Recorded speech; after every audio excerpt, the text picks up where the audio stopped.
All right, guys, Boy 32 here. Check it out, man. The other day I did a Battlesight Zero of 50 yards.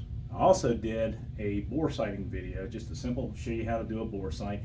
No big deal. But one of the things I wanted to do is show you the principles and the reasons why I choose the 50-yard zero versus the 25-yard zero. Now, there's a lot of videos out there to show you how to do this, but what I want to do is explain to you the reasons why. Now, I'm trying to dumb this thing down as best I can because I'm just a dumb old paratrooper from years ago past, and I really tried to dumb it down for you legs, but that's beside the point. Rangers, I don't know that you can even read, so, you know, we'll go from there. All right, so let's talk about a couple things. One of the basic principles about a firearm and a round, when it's fired out of a cannon, it usually has fall, okay? So if you shoot it out straight, just like this shows right here, that bullet or that round will go straight out and eventually it'll fall straight down. All right, you're not going to have at 300 yards, it won't even reach 300 yards, might not even reach 200 yards if you fire it straight out of the cannon.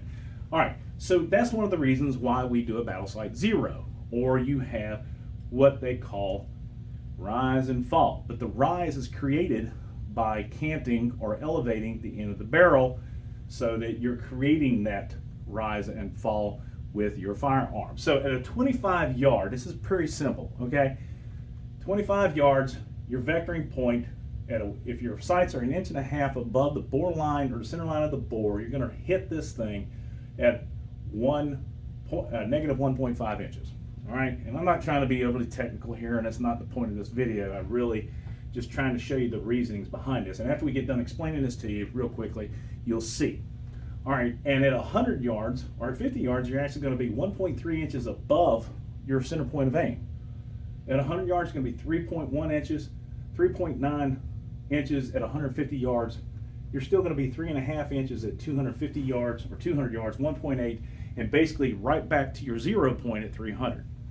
This is really cool if in the event you are going to be engaging targets out at 300 yards. Now, for the most part, engagement of the targets out to that distance, you're going to be using some type of magnified optic, not necessarily battle irons or backup iron sights. All right, so let's talk about this real quickly. At 50 yards, okay, when you shoot this thing and you have it zeroed at 50 yards, your center point of aim at 50 yards is going to be 0. So your point of impact is going to be right on the bullseye at 50 yards.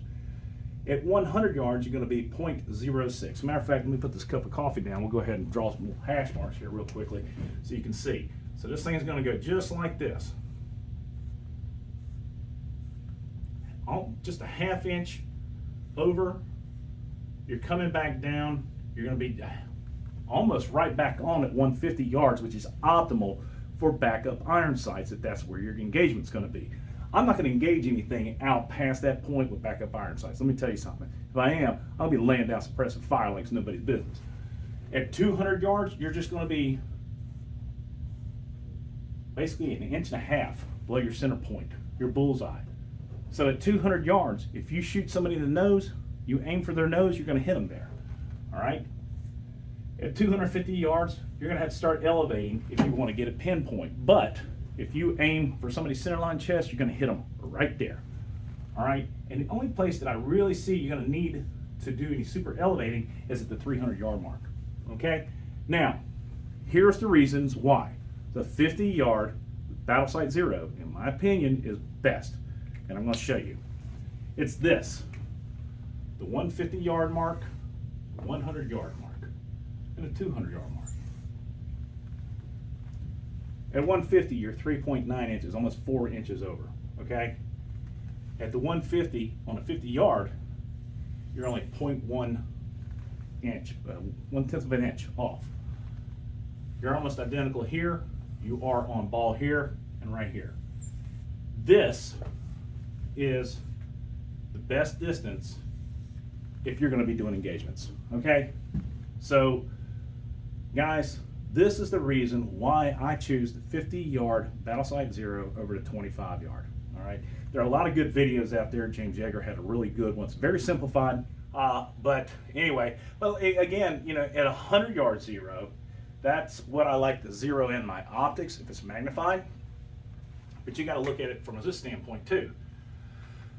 That round does not go back on to 0 till 100. And it actually is such a low plane that it is actually falling back down at 150. 6 inches at 250 and 10.9 inches. Now I've had some anomalies where I've actually done a 0 at 100 yards and it's come back on point at 300. I don't know why it happened, but it did. And I'm going to actually have to do some research on this. But anyway, again, the case of this video, this is the reasons I wanted to show you. The 50-yard Battlesight 0 is optimal.